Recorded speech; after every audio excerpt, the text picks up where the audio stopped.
नमस्कार प्रिय दर्शकों, हमारे इस चैनल पर आपका स्वागत है। आप कैसे हैं? राम नाम के जाप में कितनी शक्ति है, आइए जानते हैं इस कहानी के माध्यम से। दर्शकों, एक बार एक महात्मा जी रात्रि के समय में राम नाम का जाप करते हुए अपनी मस्ती में चले जा रहे थे। जाप करते हुए एक घने जंगल से गुजर रहे थे। उनका एक स्वभाव था कि वह एक जगह नहीं रुकते थे, यहाँ से वहाँ वह चलते रहते थे और राम नाम का जाप करते रहते थे। वह इतना ईश्वर प्रेमी थे, दिन रात उनके मुख से राम नाम का जाप ही चलता रहता था। स्वयं राम नाम का जाप करते थे, औरों को भी उसी मार्ग पर चलाते थे और लोगों को समझाते रहते थे कि राम का जाप करें। महात्मा जी एक घने जंगल में मार्ग भूल गए थे, पर अपनी मस्ती में चले जा रहे थे कि जहाँ राम ले चले वहीं दूर अंधेरे के बीच में बहुत सी दीप मालाएं उन्हें दिखाई देते हैं। तो महात्मा जी उसी दिशा की ओर चलने लगते हैं। निकट पहुँचते ही देखा कि वट वृक्ष के आस पड़ोस अनेक प्रकार के वाद्य यंत्र बज रहे हैं। नाच गान शराब की महफिल जमी हुई है। स्त्री पुरुष एक साथ नाचते कूदते हंसते तथा औरों को हंसा रहे थे।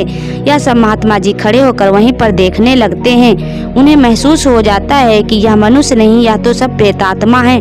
यह देख करके महात्मा जी को देखकर एक प्रेत ने उनका हाथ पकड़कर कहा, ए मनुष्य, हमारे राजा तुझे पुकार रहे हैं, चल यहाँ से चल। मस्त भाव से राजा के पास महात्मा जी चल देते हैं और वहाँ देखते हैं कि सिंहासन पर बैठा एक प्रेत जो कि उन प्रेतों का राजा था। इर्द गिर्द कुछ प्रेत खड़े थे। प्रेत राज ने कहा, तुम इस ओर क्यों आए? हमारी मंडली आज मदमस्त हुई है, इस बात का तुमने विचार नहीं किया और यहाँ आने की गलती कर बैठे हो। तुम्हें मौत का डर नहीं है? हंसते हुए महात्मा जी बोले, मौत का डर और हमें? मुझे राजन, जिसे जीने का मुँह हो उसे मौत का डर होता है, और हम तो साधु लोग तो मौत को आनंद का विषय मानते हैं, हमें मौत का डर नहीं लगता है।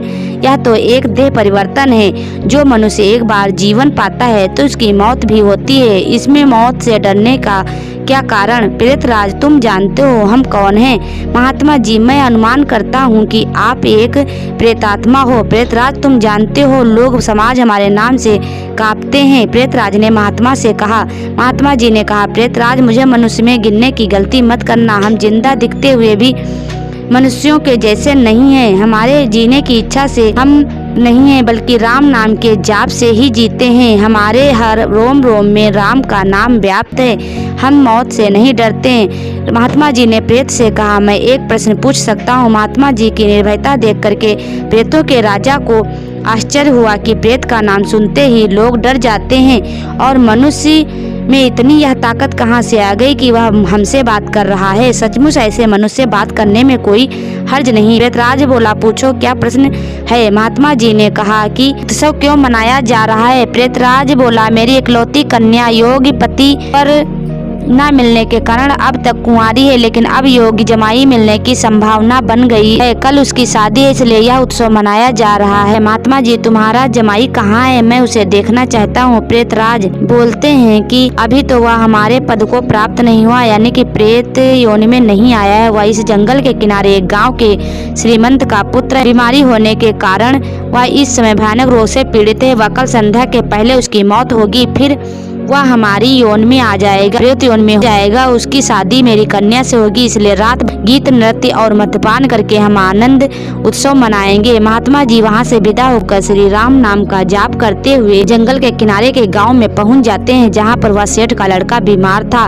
वह वहां पर पहुंचे तब तक वहां सुबह हो चुकी थी। ग्रामीण ने कहा, महाराज, यहाँ पर सेठ का बेटा बीमार है, जो 1 वर्ष से रोगग्रस्त है। बहुत उपचार किए पर उसका रोग ठीक नहीं हो रहा है और उसकी तबीयत दिन पर दिन खराब होती जा रही। महात्मा जी सेठ के घर पहुँचे और सेठ के बेटे की हालत गंभीर थी। अंतिम घड़ियां थी, फिर भी महात्मा जी को देखकर माता पिता को आशा की किरण दिखाई दी। वह सोचने लगे। उन्होंने महात्मा का स्वागत किया। पलंग के निकट आकर महात्मा जी राम नाम की माला जपने लगे। दोपहर होते होते लोगों का आना जाना बढ़ने लगा। महात्मा जी कहने लगे, राम नाम का जाप करते रहो। आंखें खोलते हुए वह सेठ का बेटा बोला, अपने सामने संत को देखा तो रो पड़ा। बोला, बाबा जी, आप मेरा अंत सुधारने के लिए पधारे हो। मैंने बहुत पाप किए हैं, भगवान के दरबार में क्या मुंह दिखाऊंगा? फिर भी आप जैसे संत के दर्शन हुए हैं, यह मेरे लिए शुभ संकेत है।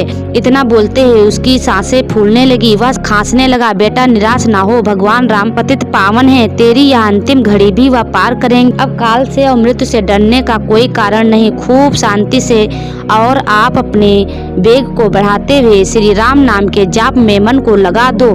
जाप में लग जा। शास्त्र कहते हैं कि रघुनाथ राम का नाम जाप करते जाओ। जितनी तुम्हारी सांसें तेज होती जा रही हैं, अंत समय में ना आप की सांस खींच रही है, आप उतना ज़्यादा राम नाम में अपनी सांस को जोड़ते जाओ और राम नाम का जाप करते जाओ। अंत समय में राम नाम का जाप करते हुए ही तुम्हारी मौत हो जाए तो इससे बड़ा तुम्हारे लिए पुण्य का काम होगा।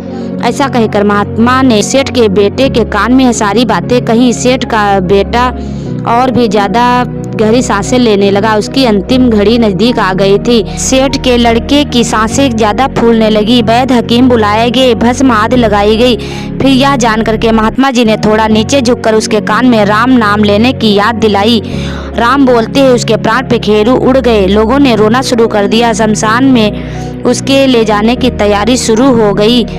यात्रा की तैयारियां होने लगी। मौका पाकर महात्मा जी वहां से चल दिए और वहां चलते चलते राम नाम का जाप करते हुए उसी नदी तट पर आकर स्नान करके नाम स्मरण करते हुए वहां से रवाना हुए। शाम ढल चुकी थी। फिर वह धीरे धीरे राम नाम का जाप करते हुए मध्य रात्रि के समय जंगल में उसी वट वृक्ष के पास पहुंचे। प्रेत समाज उपस्थित था।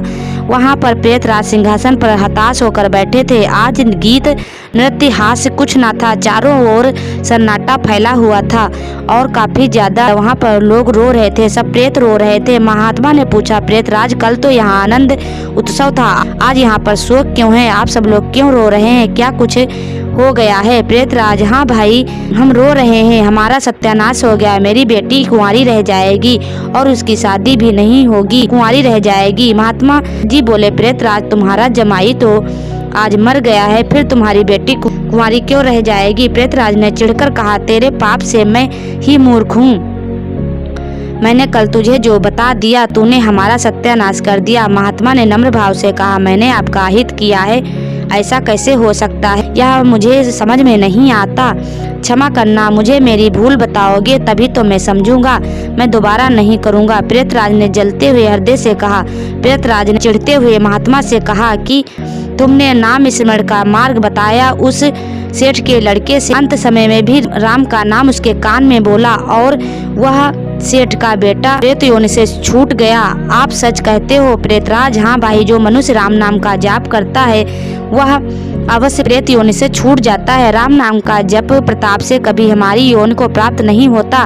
भगवान राम का नाम जो भी धारण कर लेता है ऐसी शक्ति होती है राम नाम के जाप में। प्रेतराज को भी पता है कि राम नाम कितनी शक्ति थी, जिससे अंत समय में एक पापी के कान में राम के शब्द पढ़ने से और मुख से बोलने से उसको प्रेत योनि नहीं मिलती और उसका उद्धार हो जाता है। दर्शकों, राम नाम के जाप में कितनी शक्ति है आपने इस कहानी के माध्यम से जाना है और आप अपनी राय प्यारा सा कमेंट करके अवश्य बताएं और ऐसी ही अपडेट पाने के लिए हमारे चैनल को सब्सक्राइब करें, वीडियो को लाइक करें, शेयर करें। तब तक के लिए दोस्तों धन्यवाद।